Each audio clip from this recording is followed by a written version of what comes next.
ہر ابتدا سے پہلے ہر انتہا کے بعد، ہر ابتدا سے پہلے ہر انتہا کے بعد ذات نبی بلند ہے ذات خدا کے بعد۔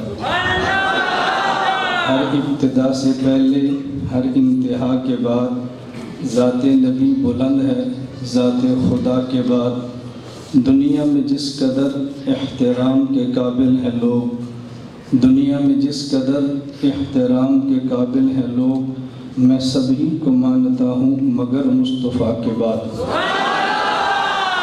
معزز علماء کرام، میرے نہایت واجب الاحترام بزرگوں، انٹرنیشنل ختم نبوت مومنٹ کے تحت ہونے والی نشتر حال پشاور میں سالانہ ختم نبوت کانفرنس میں شرکت کرنے والے نوجوان دوستوں اور بھائی، ہماری یہ جماعت مرشد عالم حضرت اقدس عارف باللہ مولانا عبدالحفیظ مکی نور اللہ مرقدہ کی جماعت ہے، اور حضرت اقدس رحمہ اللہ وہ ذات ہیں کہ جن کے ہاتھ پر میں نے بیعت حرم میں مکہ میں کی، اور بڑے ناز کے ساتھ حضرت نے مجھے بیعت فرمایا۔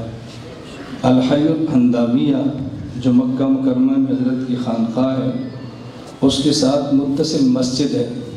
میں نے اس مسجد میں حضرت سے گزارش کی، 1994 کی بات ہے، کہ میں آپ سے بیعت کرنا چاہتا ہوں، فرمایا کرو۔ اس وقت میری عمر 23 سال تھی، بالکل ینگ بلڈ جسے کہتے ہیں۔ تو حضرت نے فرمایا کہ بیعت کر لو۔ میں نے کہا میری خواہش ہے کہ حرم کے اندر بیعت ہو۔ فرمایا جگہ حدود حرم میں شامل ہے۔ میں نے کہی المسجد الحرام میں۔ حضرت نے گاڑی نکالی، خود ڈرائیونگ کی، مجھے فرنٹ سیٹ پہ بٹھایا، حرم کے اندر لے کر گئے، وہاں بیعت فرمایا، اور پھر وہ گاڑی جو مکہ مکرمہ سے مدینہ منورہ جاتی ہے وہاں لے کر گئے، اور ان کے حوالے مجھے کیا، چونکہ میری معلومات بھی نہیں تھی اور سفر بھی پہلا تھا۔ پھر وہاں سے حضرت نے روانہ کیا۔ یہ میں ایک واقعہ صرف اس لیے عرض کرتا ہوں کہ ان حضرت رحمہ اللہ سے ہمیں کس قدر عقیدت اور محبت ہے، اس کا تصور آپ نہیں کر سکتے۔ حضرت سے محبت تو حضرت کی جماعت سے بھی محبت ہے، اور پھر وہ جماعت جو ختم نبوت کے عنوان پہ کام کرے، ان جماعتوں سے محبت کرنا یہ ہمارے ایمان کا تقاضا ہے۔ میرا بھائی شکیل صاحب نے وقت باضابطہ لیا، کسی عذر کی وجہ سے میری شرکت مشکل تھی۔ میں نے جولائی کی شروع میں عرض کیا کہ میں شاید نہ آ سکوں۔ حضرت رحمہ اللہ کے صاحبزادے مولانا عمر مکی صاحب زیدہ مجدہ موجود ہیں۔ حضرت کی اولاد ہونے کی وجہ سے ہمارے سر کا تاج ہیں۔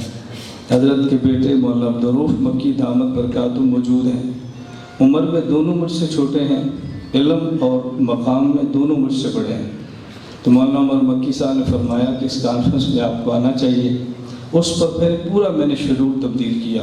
میں وہ پورا بتاؤں گا شاید آپ کو یقین نہ آئے، لیکن میں نے پورا شیڈول بدل دیا کہ اپنے اکابر کے ساتھ محبت کا تقاضا یہ نہیں ہوتا کہ جب تک وہ زندہ ہوں تو ان کے ہاتھ چومیں۔ ان کے ساتھ محبت کا تقاضا ہوتا ہے کہ ان کے جانے کے بعد ان کی اولاد، ان کے متوسلین، ان کے ادارے، ان کی خانقاہیں اور ان کی جماعت کے ساتھ جتنا ان کی زندگی میں پیار کرتے تھے، وفات کے بعد اسے پڑھ کر ان سے محبت کریں۔ یہ میں نے سے تھوڑی سی گفتگو کی ہے کہ آپ کا ذہن بنے کہ ہم نے حضرت رحمہ اللہ کے سلسلے کو لے کر آگے چلنا ہے۔